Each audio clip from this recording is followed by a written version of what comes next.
சிறப்பாக பணிபுரிய வந்திருக்கின்றோம். இதுவரை எனக்கும் மற்றவர்களுக்கும் எனக்கு முக்கியமா பொறுப்புகள் வழங்கப்படவில்லை என்ற ஆதங்கம் அனைவருக்கும் இருக்கிறது. அப்போ உங்களுக்கு இல்லையான்னு கேட்டா எனக்கு ஒரு பொறுப்பு இருந்தாலும் என்னால் செயல்பட முடியும். நான் யாருன்னு கேட்டா ஒரு காரியகர்த்தாவை போயிட்டு எல்லாருக்கும் போய் நான் பேசிட்டு இருக்க முடியாது. இது ஒரு வேதனையாக கூட சொல்லவில்லை, ஒரு ஆதங்கமாக சொல்கின்றேன். ஏனென்றால் 1996ஆம் ஆண்டிலிருந்து அரசியல் களத்தை நான் பார்த்துக் கொண்டிருப்போம். 96ஆம் ஆண்டு அன்றிருந்த ஆட்சியை அகற்றுவதற்காக திராவிட முன்னேற்ற கழகமும் தமாகவும் சேர்ந்ததில் அந்த சைக்கிள் சின்னத்தையும் உதயசூரியனும் கலந்து இப்படி காமிச்சு அந்த சரத்குமார் தான்.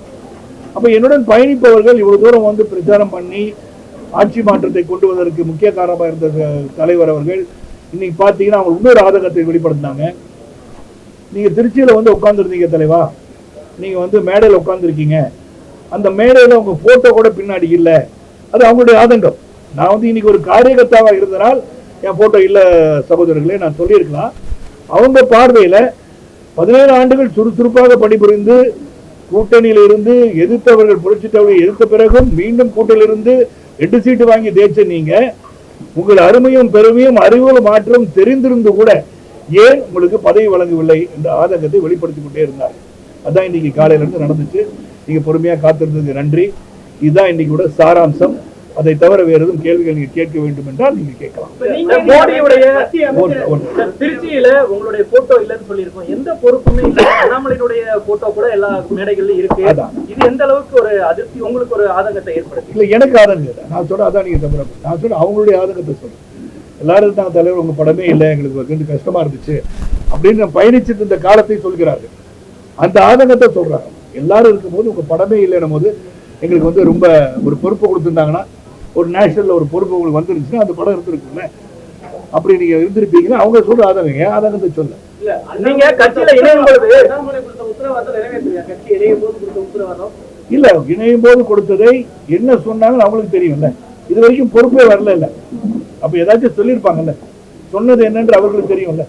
அந்த பொறுப்பு இல்லாதனால நம்ம உட்கார்ந்து பாக்குறோம். அந்த பொறுப்பு வழங்க வேண்டிய சூழ்நிலை, பொறுப்பு இருந்தா போய் செயல்பட முடியும். ஒரு நிமிஷம், நீங்க எனக்கு கார் ஓட்ட சொன்னீங்கன்னா நான் லைசன்ஸ் வச்சிருக்கணும், கார் ஓட்ட தெரியணும். கார் ஓட்ட தெரிஞ்சு லைசன்ஸ் வச்சு நான் கார் ஓட்ட விடாம இருந்தீங்கன்னா நான் எப்படி கார் ஓட்டுறேன்? அது தலைமையிட்ட நான் தெரிவிச்சுட்டேன், மறுபடியும் தெரிவிச்சிருக்கேன். தொடர்ந்து ஒரு 15 நாளா சொல்லிட்டு இருக்கேன். அதற்கான முயற்சிகள் எடுக்கப்பட்டு வருகிறது என்று அவங்க சொல்லிட்டு தான் இருக்காங்க. ஆனா இன்னைக்கு இந்த கூட்டத்திற்கு காரணம் நீங்க எடுத்து சொல்லணும்னு சொல்றதுனால மறுபடியும் ஒரு எழுத்துப்பூர்வமா எழுதி சொல்ல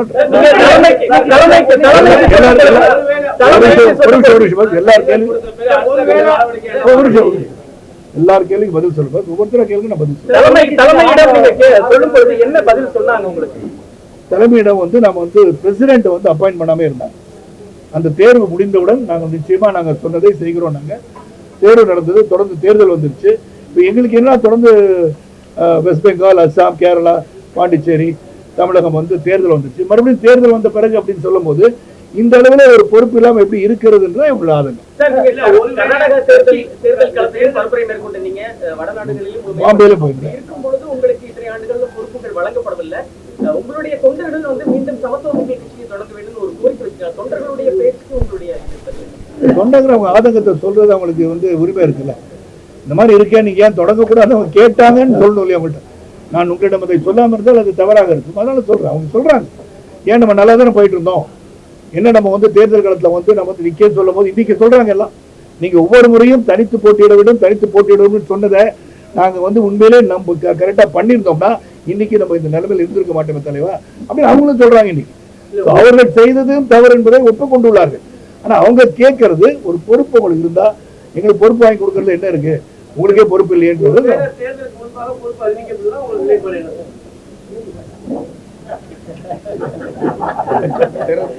சிறப்பான கேள்வி கேட்டவங்களுக்கு காலையில இருந்து துரத்திட்டதுனால கேள்வி கரெக்டா வந்து இதை நாங்க ஏற்கனவே முடிவு பண்ணோம். அதாவது நாளைக்கு கடிதம் கொடுக்கப்படும். தேர்தலுக்கு முன்பு அப்படின்னு இல்லை, இந்த வேண்டுகோளுக்கு நிச்சயமா செவி சாய்த்தே ஆக வேண்டும். செவி சாய்ப்பாருக்கு நம்பிக்கை இருக்கு. ஏன்னா அது உத்தரவாதம் கொடுத்துட்டே தான் இருக்காங்க. ஆனால் செயல்முறைக்கு வரல. அப்ப அந்த செயல்முறைக்கு வர வேண்டிய கட்டாயம் வந்து விட்டது என்பதை எடுத்து சொல்வேன். அது வராட்டி என்ன நீங்க கேட்ட கேள்வி வராட்டி என்னன்றது மீண்டும் இந்த மாதிரி உங்களை சந்திச்சு பதில் தற்சமயம் இந்த கட்சியை புதுப்பிக்கின்ற எண்ணம் இல்லை என்றார். பரிசீலனை கூட கிடையாது. ஏன்னா வேண்டுகோள் கொடுத்து அவங்க பண்ணணும்னு சொல்லும்போது இந்த பரிசீலனை எதுக்கு போகணும்? நம்ம எடுக்க வேண்டிய முடிவு என்கிட்ட தானே இருக்கு. அந்த முடிவு என்கிட்ட ஒப்படைச்சிட்டாங்கல்ல. சாவி கொடுத்து நீங்க திறந்துக்கோங்கன்னு சொல்லிட்டாங்க. அந்த சாவியை நான் கையில வச்சிருக்கேன். நான் வந்து வேண்டுகோளை தான் சொல்றேன். இப்பயும் வேண்டுகோள் தான் சொல்றேன். நான் இன்னைக்கு இந்த மீட்டிங் போடுறது தலைமைக்கு தெரியுமே.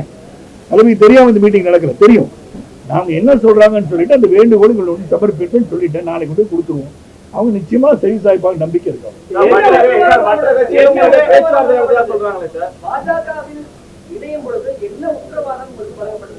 நம்ம தேசியத்துல பொறுப்பு இருக்கும்னு சொன்னாங்க. அது உண்மை.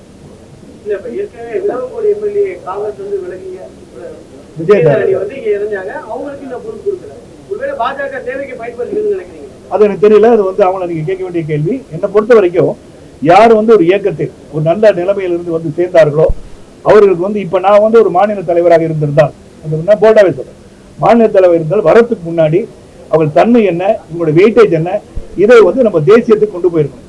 தேசியத்துக்கு கொண்டு போயிட்டு பிறகு அவங்களை சேர்க்கணும். வந்து சேர்ந்துருக்குன்னு சொல்லி சேர்க்க வச்சுட்டு அவங்களை வந்து காக்க வச்சது தவறுன்னு நான் நினைக்கிறேன்.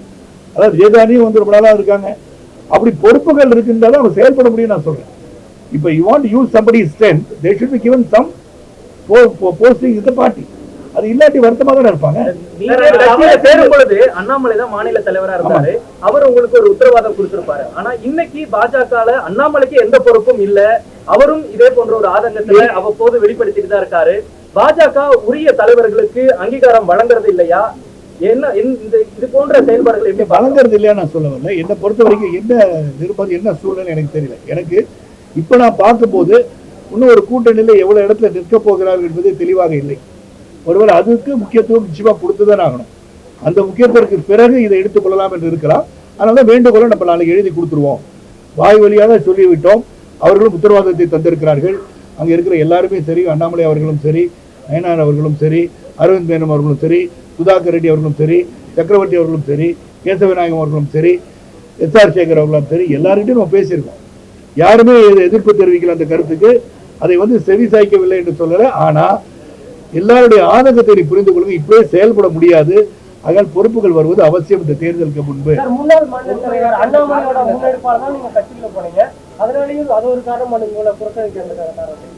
அப்படி இல்லை. அவர் சொல்லி நான் கட்சியில சேரல. அதாவது பல முறை சொல்லிட்டேன்.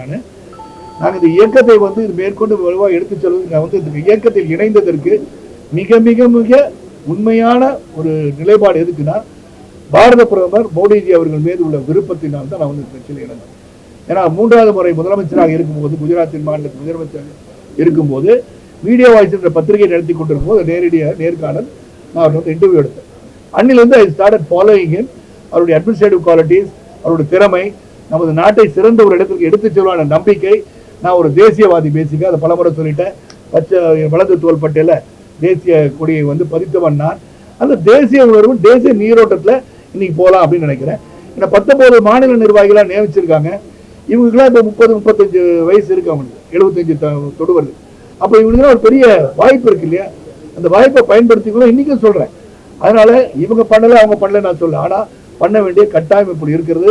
பொறுப்பு இல்லாம இப்ப என்னன்னு போய் நான் செயல்படுறது எனக்கு தெரியல. அதிகபட்சமாக ஒரு வாரத்துக்குள்ளாக பாஜக வேட்பாளர் பட்டியல ஒரு வாரத்துக்குள்ள பாஜக வேட்பாளர் பட்டியல கூட அறிவிக்க சூழல் இருக்கக்கூடிய ஒரு நிலையில இந்த தேர்தல்ல நீங்களோ அல்லது உங்களுடைய மனைவி அவர்களோ தேர்தல் களம் காணுவதற்கான வாய்ப்புகள் இருக்கா? சீட்டு கேட்கறீங்களா? என்ன சொல்றாங்க? ஏற்கனவே பல முறை சொல்லிட்டேன். நீங்க எல்லாம் வந்து பல ஊடகத்துல தான் இருக்கீங்க. நான் வந்து இதோட வந்து 7வது முறையா சொல்றேன். இந்த தேர்தலில் நான் நிற்க மாட்டேன். என் மனைவி நிற்க மாட்டார்கள். அவங்க வந்து பிஸியா வந்து அவங்க படப்பிடிப்பில் நடந்துட்டு இருக்காங்க. பெரிய சாதனை படைத்த ஒரு சூப்பர் ஸ்டார் ஆயிட்டாங்க. அவங்க லேடி சூப்பர் ஸ்டாரா. ஐயோ அப்ப நயன்தாரா பதவி போயிடுச்சான்னு கேட்காதீங்க.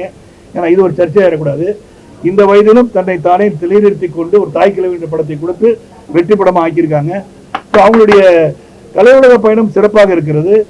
இந்த தேர்தலை பொறுத்தவரை நாங்கள் இருவரும் நிற்பதில்லைன்னு சொல்லிட்டேன். என்னுடன் பயணித்தவர்கள் பலர் இருக்கிறார்கள், திறமை வாழ்ந்தவர் இருக்கிறார்கள். அவர்களுக்கு வாய்ப்பளிக்க வேண்டும் என்ற ஒரு பட்டியலும் நான் கொடுத்தேன்.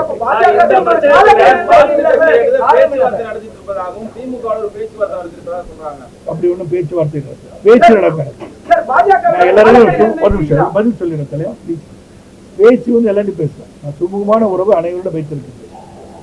பேசுவாங்க. பேச்சுவார்த்தை வந்து அரசியல் ரீதியாக யாரிடம் பேசுவாங்க. காலக்கெடு நிர்ணயிக்கல, இந்த வேண்டுகோளுக்கு இணங்க வேண்டும் என்ற கோரிக்கை வைக்க போகிறது.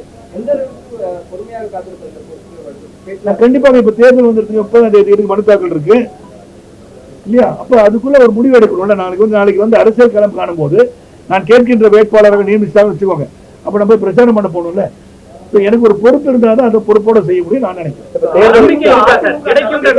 பிப்ரவரி மாதத்துக்கு முன்னாடி மாநில தலைவரை நீங்க அலுவலகத்துல சந்திச்சப்ப நீங்க சொல்லியிருந்தீங்க, குறிப்பா நான் போட்டியிடல, ஆனா என்னுடைய கூட இருக்கிறவங்க போட்டியிடுறதுக்கான பட்டியல் கொடுத்துருக்கேன், வாய்ப்பு கேட்டிருக்கேன்னு.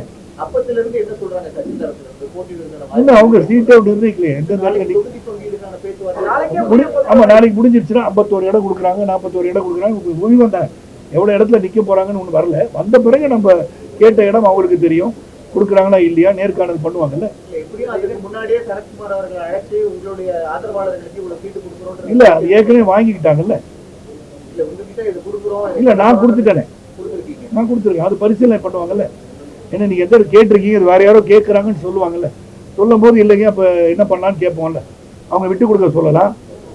என்னங்க நீங்களும் கேட்குறீங்க, நான் ஏற்கனவே இதை சொல்லியிருக்கேன், நீங்க நிக்கிறேன்னு சொல்றீங்களா, எங்க வாய்ப்பு அதிகமா இருக்காங்க, அந்த வாய்ப்பு எங்களுக்கு கொடுங்களேன்னு கேட்கலாம்ல, அந்த உரிமை இருக்கு. ஒருவேளை சரத்குமாரும் ராதிகா சரத்குமாரும் நிக்கிற மாதிரி இருந்தா அந்த வாய்ப்பு உடனே பரிசீலனை பண்ணப்பட்டிருக்கோம். இல்ல நாங்க ரெண்டும் நிக்க மாட்டேன்னு சொன்ன பிறகு அது பரிசீலனைக்கு வராது. தலைமை சொன்னா கூட நிக்க மாட்டாங்க. நானு நிக்க மாட்டேன்னு சொல்றது எப்படி பாத்துக்க முடியும்? அதிமுக வந்து தற்போது வந்து நிதிஷ்குமாருக்கு ஏற்பட்ட நிலைமை தான் நாளைக்கு எடப்பாடிக்கு ஏற்படும். அதிமுக வந்து பிஜேபி வந்து கபலீகரம் பண்ணிருக்கோம் அப்படின்னு விமர்சனம் பண்றாங்க.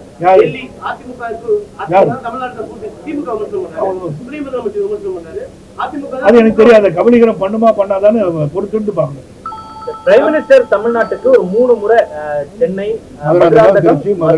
மூணுலயுமே எடப்பாடி பழனிசாமின்ற பேரும் யூஸ் பண்ணல, அதிமுகன்ற பெயரையுமே அவர் பயன்படுத்தல. அமித்ஷாவும் கடந்த நெல்லையில கூட அவர் பயன்படுத்தல. முதலமைச்சர் வேட்பாளர் தான் எடப்பாடி பழனிசாமின்றத சொல்ல கூட பாஜக தயங்குது. இதற்கான அந்த காரணம், நீங்க அதிருப்தியில இருக்கிறீங்க, அண்ணாமலை அதிருப்தியில இருக்காரு. இது போன்ற அதிருப்திகள் அதிகமா இருக்கக்கூடிய ஒரு நிலையில இந்த தேர்தல் என்டிஏ கூட்டணிக்கு எப்படி இருக்கும்? அதிருப்தியில இல்ல, ஆதங்கத்துல இருக்கேன். அது ஒரு சின்ன கரெக்ஷன். அதிருப்தின்னு கிடையாது. ஏன்னா I'm a nationalist in my feeling, very clear. அதிருப்தியில ஆதங்கத்தை வெளிப்படுத்துறோம். அதுக்கப்புறம் என்ன நீங்க கேட்டது பதில் சொல்றேன்னு சொல்லிட்டேன், மீண்டும் சந்திப்போட்டேன். என்னை பொறுத்த வரைக்கும் பேரை ஏன் பயன்படுத்தல நான் சொல்ல முடியாது. பிரைம் மினிஸ்டர்ஸ் ஆபீஸ் அவங்க என்ன சொன்னாங்க, அவர்கிட்ட என்ன மாதிரி விட்டுட்டாங்களா, இல்ல அதை வந்து இவர் சொல்லலையான்ற எதுக்கு சொல்லல, எதுக்கு நான் பதில் சொல்ல முடியாது. why they left out his name அப்படின்னா எடப்பாடி அவர்களே சொல்லியிருக்கலாமே, எதற்காக விட்டு அவர் கேட்டிருப்பார்ல. Maybe they would have answered இந்த மாதிரி ஆயிடுச்சுன்னு சொல்லியிருக்கலாம், தெரியாது. அது நீங்க பிரைம் மினிஸ்டர் அவர்களை பார்த்து நீங்க கேட்க வேண்டிய கேள்வி. இது போன்ற ஒரு சூழல் இந்த தேர்தல் களத்துல என்டிஏ கூட்டணிக்கு எப்படி ஆதரவா மாறும்? அதிமுக தொண்டர்கள் வந்து அதிருப்தி அடைவாங்க, இன்னும் நம்மளுடைய கேண்டிடேட் பேரை கூட சொல்லலை என்ற அதிருப்தி அடைவாங்க.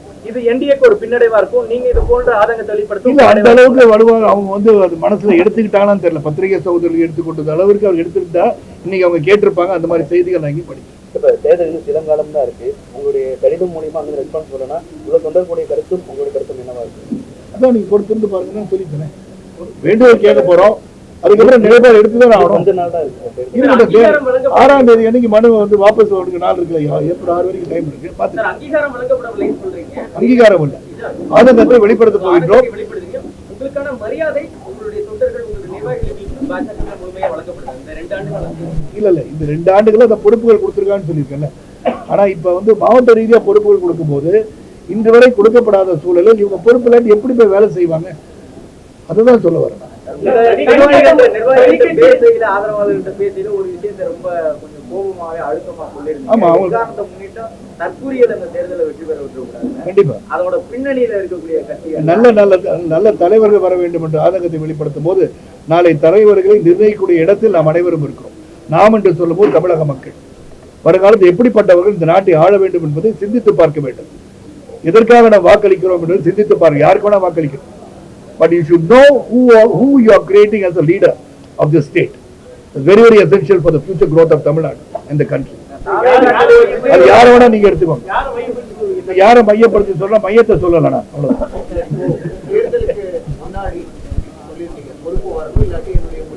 இல்லாட்டி நான் சொல்றேன், அதுக்கப்புறம் உங்களை மீண்டும் சந்திக்கிறேன்னு சொல்லியிருக்கேன். ஒருவேளை தேர்தலுக்கு முன்னாடி ஒருவேளை நெகட்டிவ் கமெண்ட் வருது அப்படின்ற சூழல் வரப்ப சரத்குமார் திரும்பவும் கட்சியை தொடங்கி திரும்பவும் அவங்களுடைய வேட்பாளர்கள் தனியா நின்று தேர்தல் சந்திக்கிறதுக்கான வாய்ப்புகள் இல்ல இருக்கு. கட்சியை தொடங்கி தான் நிக்கணும்னு அவசியமே கிடையாது. இல்ல உங்களுடைய இதுல இல்ல அது அப்புறம் இருந்து பொறுத்திருந்து பாருங்கன்னு சொல்லிட்டு இல்ல அவங்கவுங்க நிக்கிறேன்னு சொன்னா நான் என்ன பண்ண முடியும்? அவங்க வந்து சரி சாய்ப்பாங்க நான் சொல்லிட்டேன்.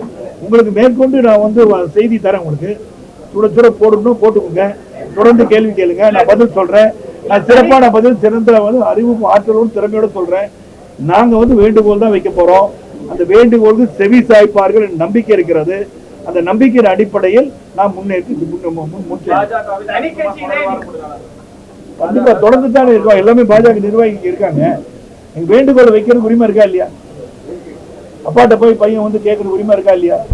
அந்த மாதிரி ஒரு குடும்பத்தில் இந்த குடும்பத்தை வந்து நம்ம வந்து வேதனையில் இருக்கோன்றது சொல்லாட்டி எப்படி தெரியும்?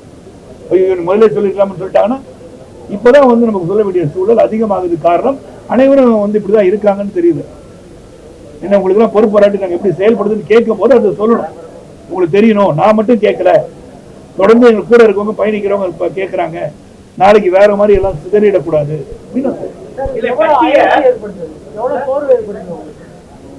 சோர்வு இருக்கனால என்ன சந்திக்கணும்னு சொல்லிட்டாங்க. இந்த அளவுக்கு தான் இருந்தது சோர்வு.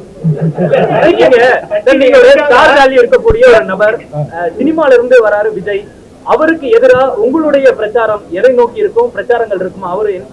நீங்க பிரச்சாரத்துக்கு நான் செல்லும் போது எப்படி வந்து 1996ஆம் ஆண்டு நான் பிரச்சாரம் செய்தேனோ அந்த மாதிரி அது எந்த அளவுல வந்து என்னால் தாக்க வேண்டியது, எதை தாக்க வேண்டியது, எப்படிப்பட்ட தலைவர் உருவாக்க வேண்டியது, எதை பொறுப்பா பேசுறாங்க, எது பொறுப்பில்லாம பேசுறாங்க, எதை மக்களுக்கு கற்றுத்தர விரும்புகிறார்கள், எல்லாத்தையும் விழாவரியா எடுத்து சொல்கின்ற தன்மையும் இருக்கிறது. I won't hit below the belt, but I'll say it very straight.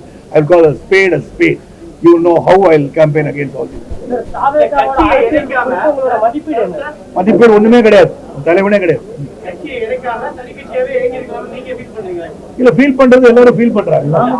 நீ பதில் சொல்றீங்க. தனிப்பட்ட முறையில அவங்களுடைய கருத்துக்களை கேட்பது என்னுடைய வேலை. ஏன்னா 35 ஆண்டுகள் பயணிச்சிருக்கேன் எல்லாரும் கூட. எல்லாரும் சொல்றாங்க நீங்க கிணத்துல குதிங்கன்னா குதிப்பேன். சும்மா சார் உண்மையில குதிப்பாங்க. அந்த அளவுக்கு அவங்க கூட ஒரு குடும்ப தலைவனா நான் பயணிச்சிருக்கேன். அதனால இன்னைக்கும் நான் கூப்பிட்டு 2 நாள்ல சொன்ன எல்லாம் ஞாயிற்றுக்கிழமை வந்து இங்க உட்காந்துருக்கேன். திங்கிங் ஏதாச்சும் ஒன்று பண்ணணும், வேலை இல்லாம இருக்குமே, வேலை செய்யணுமே, அந்த தாக்கம் இருக்கு. அவங்க தாக்கம் இருக்கனாலதான் இங்க வராங்க. ஏதோ யார் வேணா முடிவு எடுக்கட்டும் அப்படின்னா வந்திருக்க மாட்டாங்கல்ல. எல்லா ஊர்லயும் வந்திருக்காங்க, ரெப்ரசென்ட் பண்ணிருக்காங்க. எல்லா ஊர்லயும் திருச்செந்தூர்ல வந்திருக்காங்க, தூத்துக்குடியில வந்திருக்காங்க, கன்னியாகுமரியில வந்திருக்காங்க, நாகர்கோவில் வந்திருக்காங்க, எல்லாம் நார்த் ஈஸ்ட் சவுத் வெஸ்ட் எல்லாமே வந்திருக்காங்கல்ல. ஒரு உணர்வை காட்டுதான் வந்திருக்காங்க. அந்த உணர்வோட பசி நேரத்தில் உண்ண செல்வோம் என்பது என்னுடைய தாழ்மையான கருத்தாங்க. ஆமாங்க. எந்த அடிப்படையில் 41 பேருக்கு வந்து நீங்க வீட்டுக்கு கூப்பிட்டு துக்கம் விசாரிச்சு கூடாது, அது மட்டும் போதும். Okay, thank you.